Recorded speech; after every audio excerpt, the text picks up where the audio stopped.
Welcome to Hilary Emmanuel Ministries, where faith meets power, purity and prosperity, and breakthroughs are born. At Diadem, we equip you with bold prayers, life-transforming teachings, and spiritual strategies to overcome every challenge life throws your way. Join us as we dive into God's Word, experience His presence like never before, and walk in His purpose for our lives. If you're in London, we invite you to fellowship with us in person at Diadem, 4 Pegamoid Road, N18 2NG. Don't forget to subscribe now and let's grow in faith together. And I will plead with you to listen carefully to me so that you can understand what we are talking about here today. Because these are part of the things that is affecting the whole earth, affecting the church, affecting particularly the saints and the people of God. And it's affecting us this much because we lack understanding.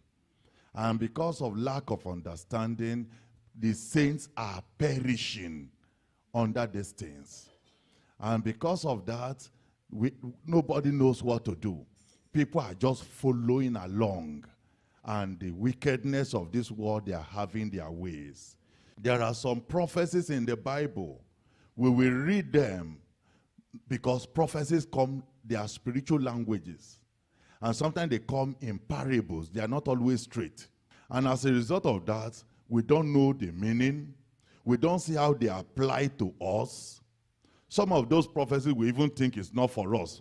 That many Christians, I've heard many Christians say is for the people of Israel. When God set out to create the heavens and the earth, He planned everything out from the beginning. He had a place for the Israel. He told Abraham clearly, He said, through you shall all the families of the earth be blessed. So Israel is just a foundation to reach the whole families of the earth. And as such, we need to have this understanding. If you look at what has been going on, do you know that some of the prophecies are fulfilling right now in our day? I'm talking of right now. Some of those prophecies, some of them are Old Testament prophecies, some of them are New Testament prophecies, and we are not able to connect the dots, and as such, we are not doing anything about it. On Friday night, we prayed to triumph in the hours of darkness. The hours of darkness did not just appear from nowhere. The hours of darkness have been prophesied so many years before now, and now, after about 4,000 years, the prophecies are fulfilling right in our days. The unfortunate thing is that the prophecies are not favorable to the saints of God. That's where the problem lies. The prophecies are not favorable at all to the church. They are not favorable at all to the saints of God.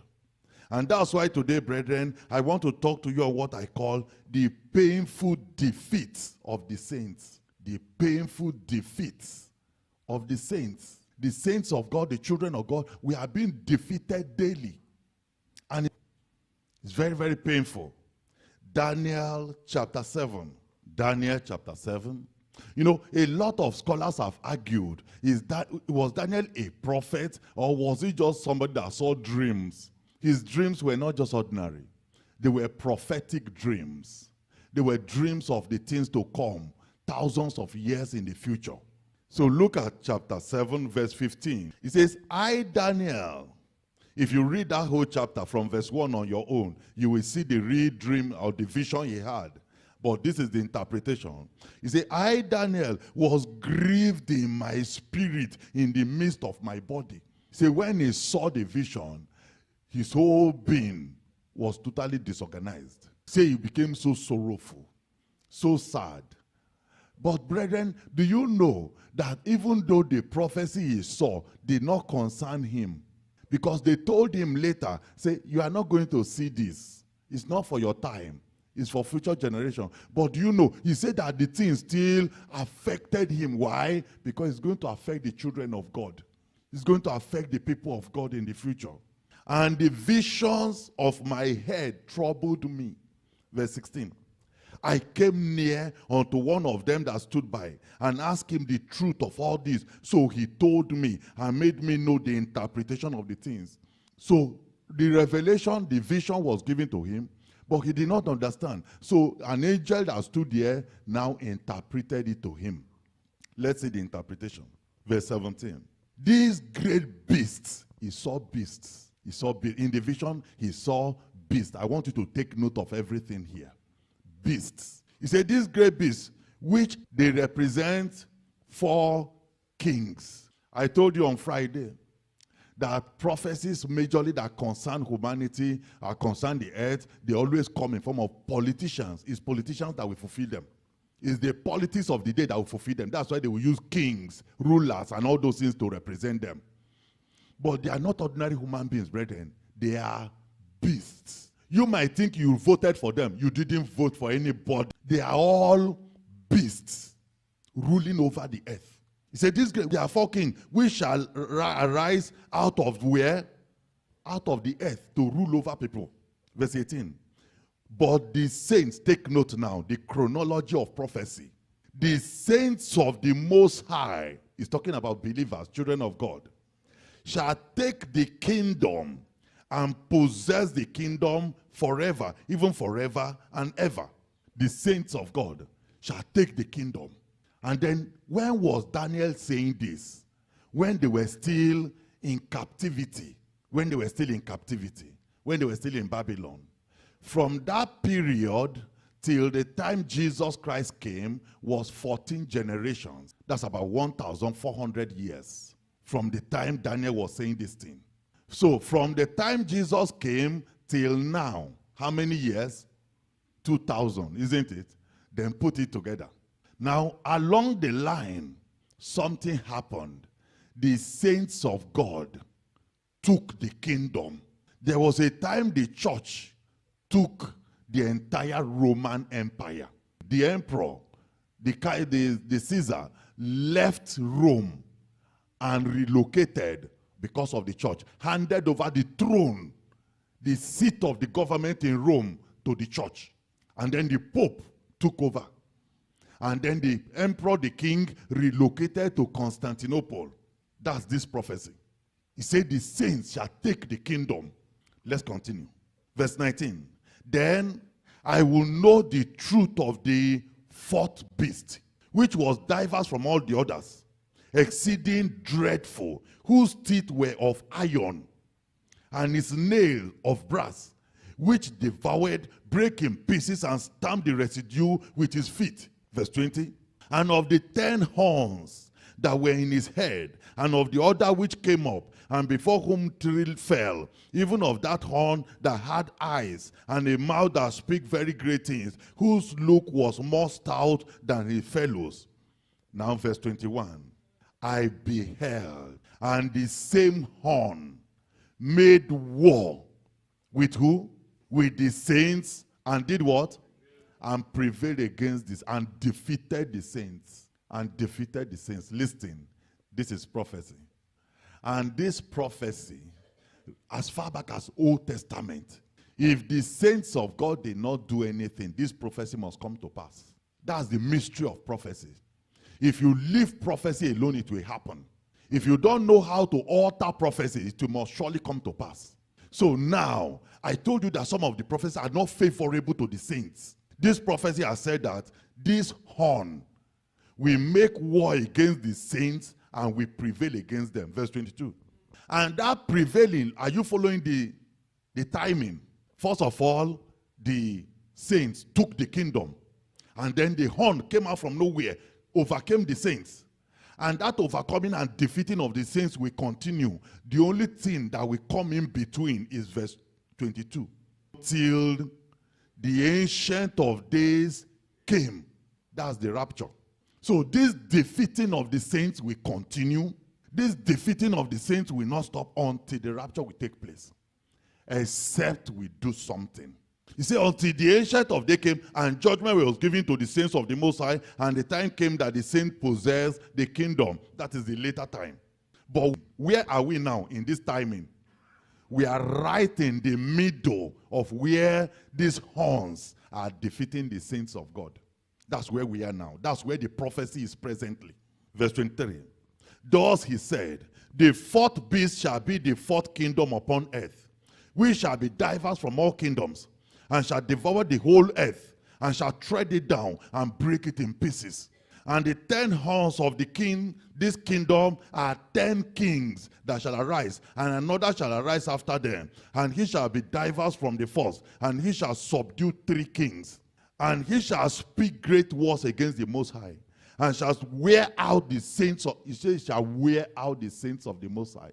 That he will frustrate Christians and wear them out. And think to change times and laws, and they shall be given into his hand. Do you see the prophecy I don't like? Anything this wickedness want to do, the Bible says it shall be given, they will succeed. So it shall be given to their hand. Till a time and dividing of time. Verse 26. But the judgment shall sit, and they shall take away his dominion, to consume and to destroy it unto that's the last end after the rapture. And the kingdom of the dominion and the greatness of the kingdom under the whole heaven shall be given to the people of the saints of the Most High. This is later, when everything will be consummated. Whose kingdom is an everlasting kingdom, and all dominion shall serve and obey him. Verse 28. Hitherto is the end of the matter. As for me, Daniel, my cogitations much troubled me. He said, my thought, my meditation troubled me, and my countenance changed in me, but I kept the matter in my heart. Say, so troubled him, but he just kept it in his heart. So the prophecy so troubled Daniel, and he began to make inquiries. He did not stop there. He started to make inquiries. He wanted to understand more, especially the timing. Look at what he got by asking those angels more questions. He was told that he will not see it. He was told that he will go and rest, but the future generation will experience it. Look at Daniel chapter 12. Daniel chapter 12. Look at verse 1. And at that time shall Michael stand up, the great prince, which standeth for the children of thy people. Do you see that? Brethren, we need the help of Michael now more than ever. Because he is the one spoken by prophecy to help in this time. He is the one that the prophecy named that is going to help the saints. So you say, and there shall be a time of trouble, such as never was since there was a nation, even to that same time. And at that time, thy people shall be delivered, everyone that shall be found written in the book. Verse 2. And many of them that sleep in the dust of the earth shall awake, some to everlasting life, and some to shame and everlasting contempt. Verse 4. But thou, O Daniel, shut up the words and seal the book, even to the time of the end. Which time are we now? The time of the end. That's where we are here. They told Daniel that time, say, this vision they showed you, don't write everything they show you. Seal it up. Don't reveal it. He said, many shall run to and fro, and knowledge shall be increased. Verse 5. Then I, Daniel, looked, and behold, there stood other two. The one on this side of the bank of the river, and the other on the other side of the bank of the river. Because these things were happening near the water. Near the water. Take note of where he saw this vision. Verse 6. And one said to the man clothed in linen, which was upon the waters of the river, how long shall it be to the end of this wonder? He said, when is this thing going to happen? How far is it from here? Verse 7. And I heard the man clothed in linen, which was upon the waters of the river, when he held up his right hand and his left hand unto heaven, and swear by him that liveth forever, that it shall be for a time, times and a half. And when he shall have accomplished to scatter the power of the holy people. Are you following this? Do you see prophecies? He said they have to scatter the power of the holy people. Is the power of the church not scattered now? Where do you see power again in Christianity? He said, when he has scattered the power of the holy people, all these things shall be finished. Verse 8. And I heard, but I understood not. Then said I, O my Lord, what shall be the end of these things? And verse 9, and he said, go thy way, Daniel, for the words are closed up and sealed till when? The time of the end.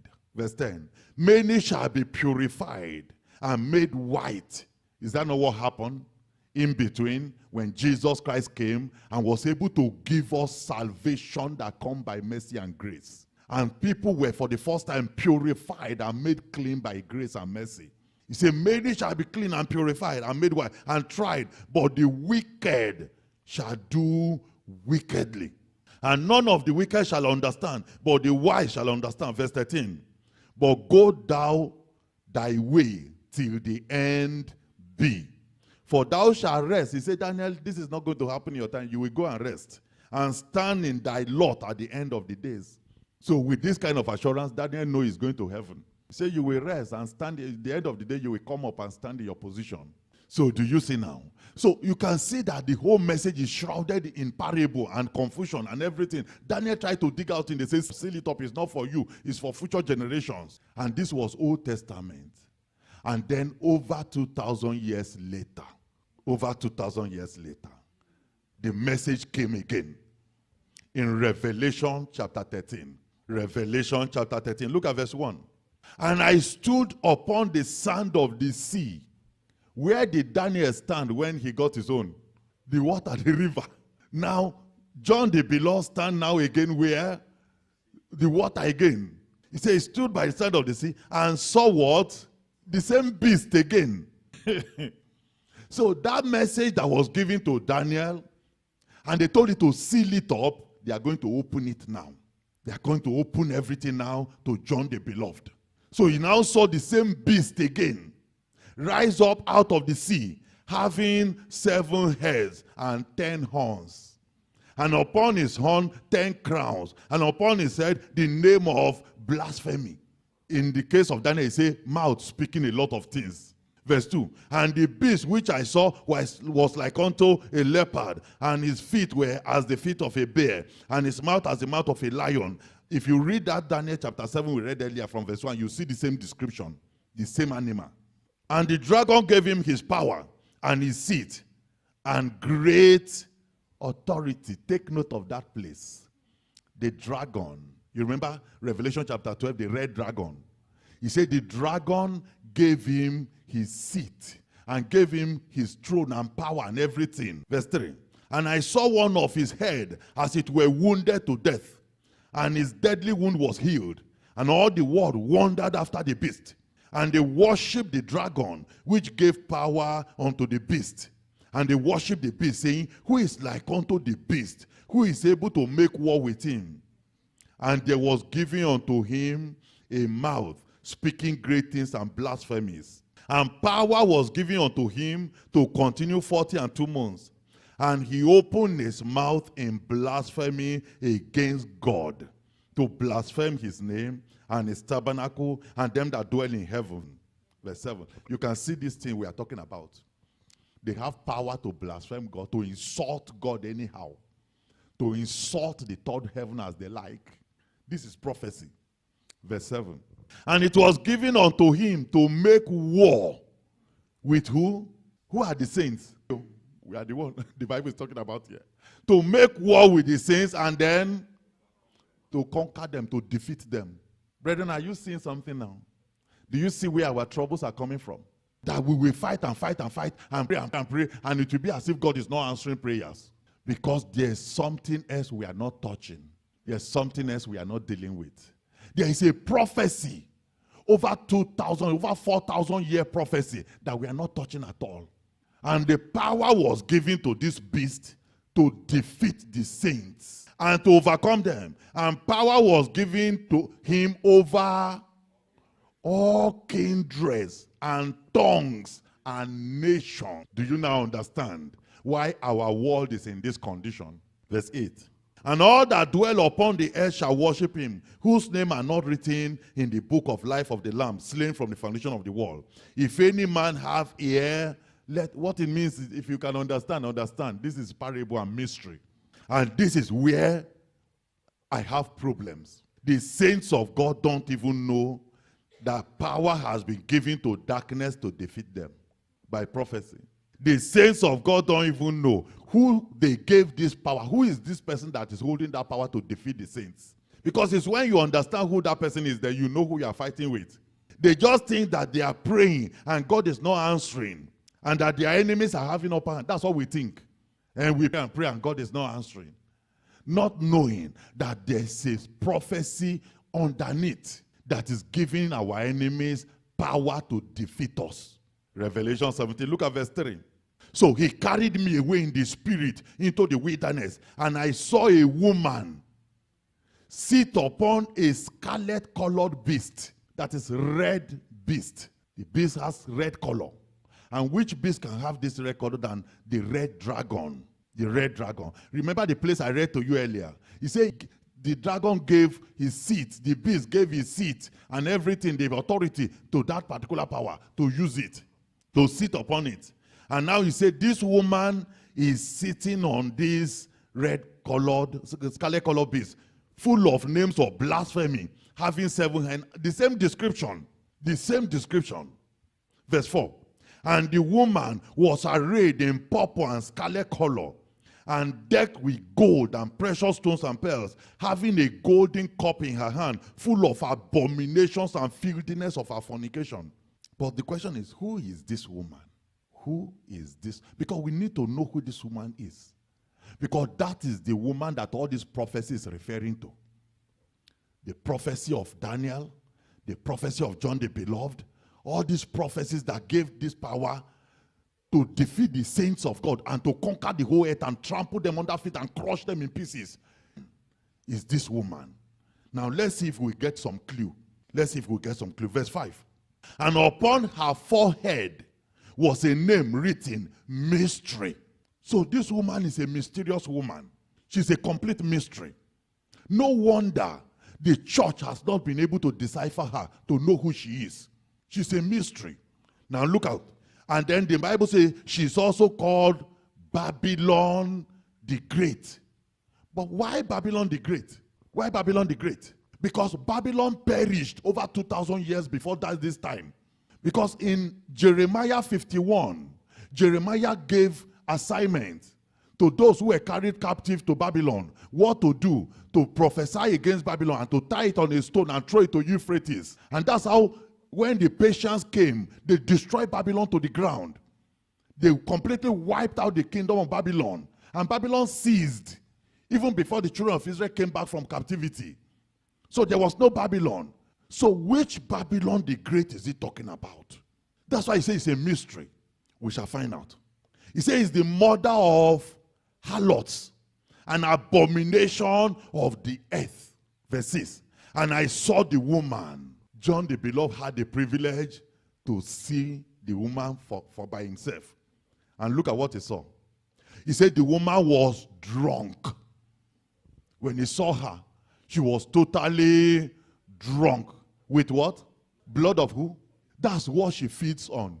That's her breakfast. That's her lunch. That's her dinner. The blood of the children of God. Do you see the prophecy I'm talking about? And do you know the church is not doing anything about this because no understanding is a mystery. And with the blood of the martyrs of Jesus.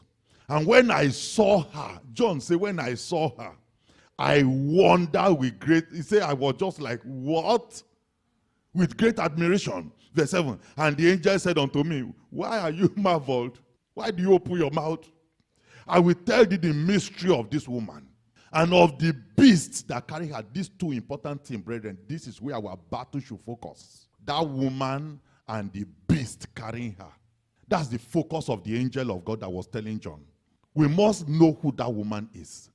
We must fight that woman if we want to turn the defeat that is coming upon the saints of God. And then that beast carrying her. He said, let me tell you the mystery of that woman and the beast carrying her, which has the 7 heads and the 10 horns.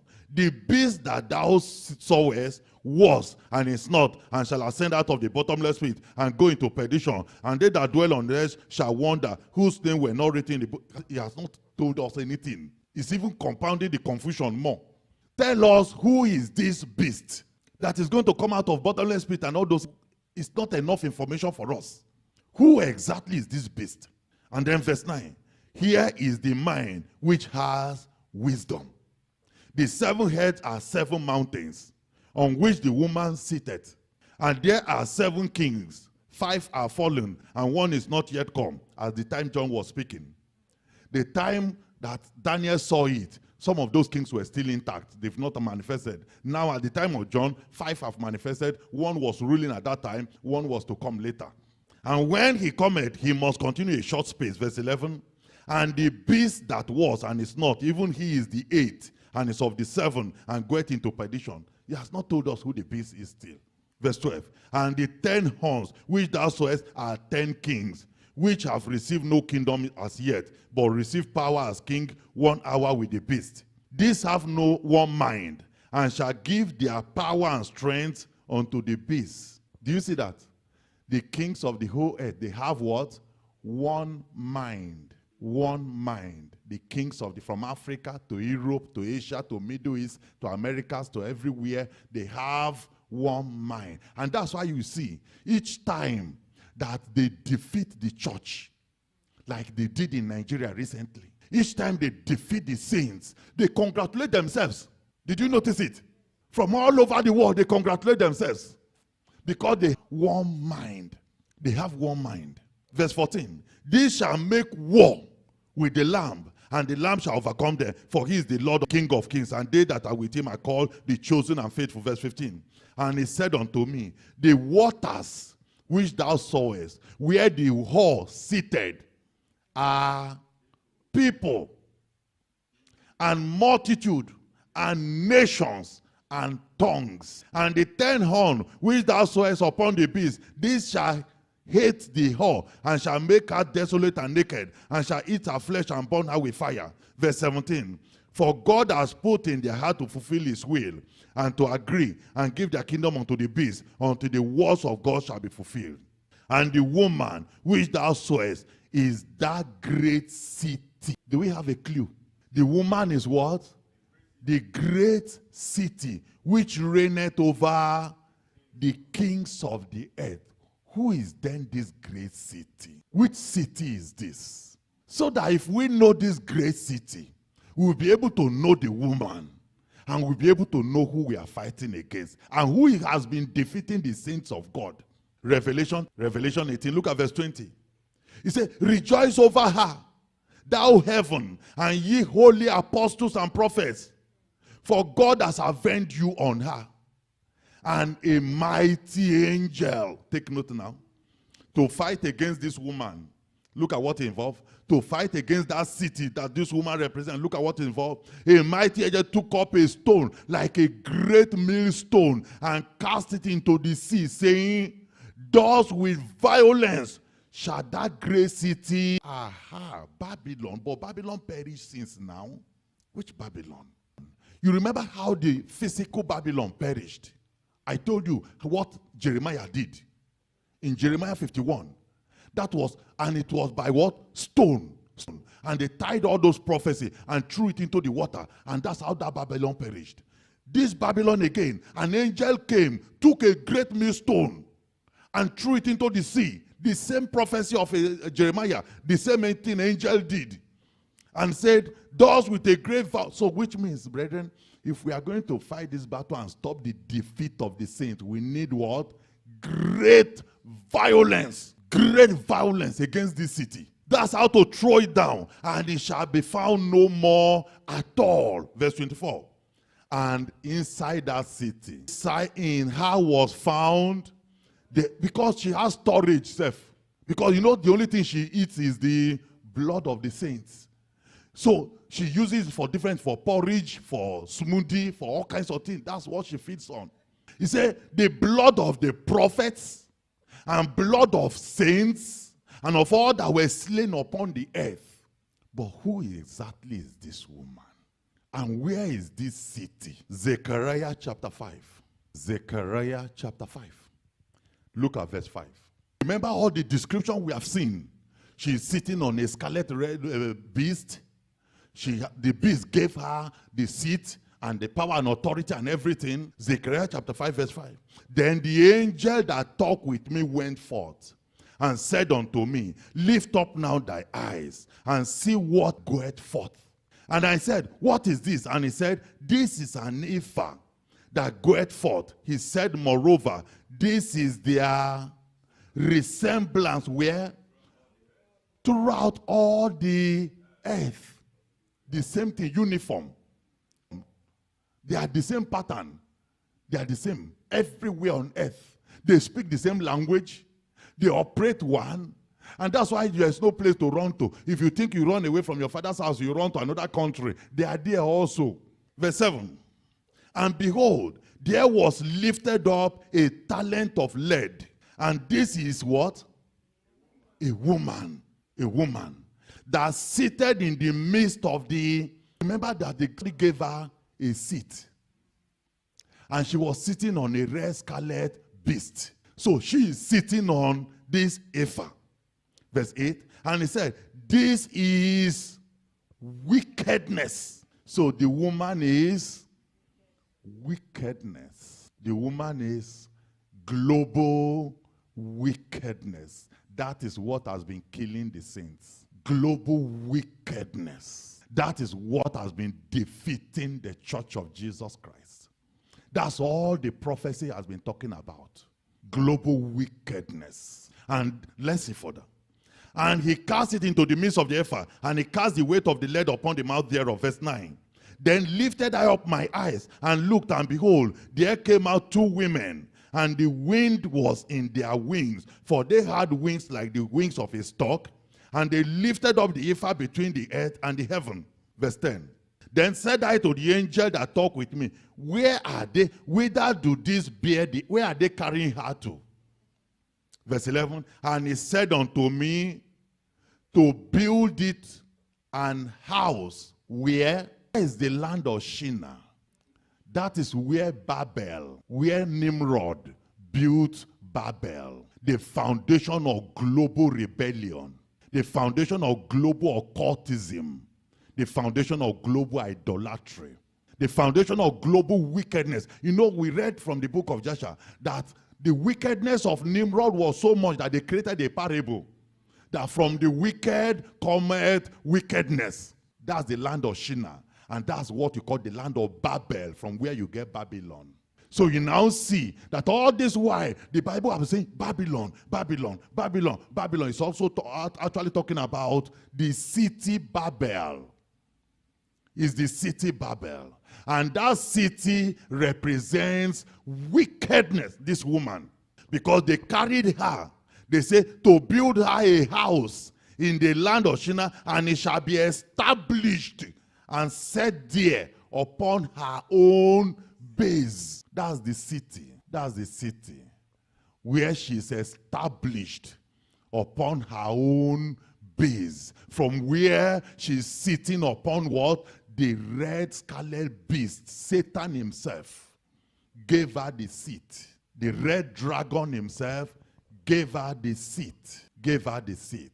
From where she is drinking the blood of the saints of God and stamping the whole earth and crushing everything on earth. Wickedness. So you now see, brethren, that the wickedness we see now in our days, of course you know that the wickedness has gone beyond the former generations. It's not ordinary.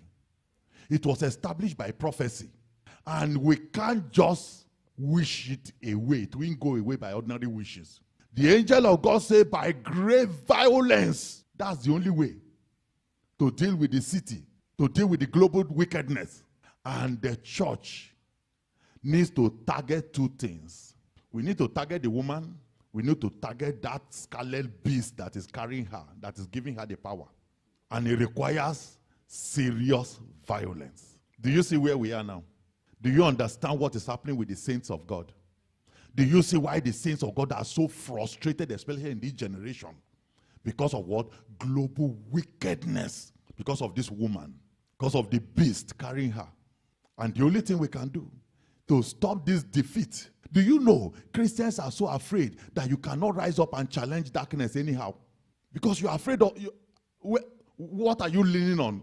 These prophecies, the Daniel prophecy, the John the Beloved prophecy, if we are going to do anything, we have to set them aside.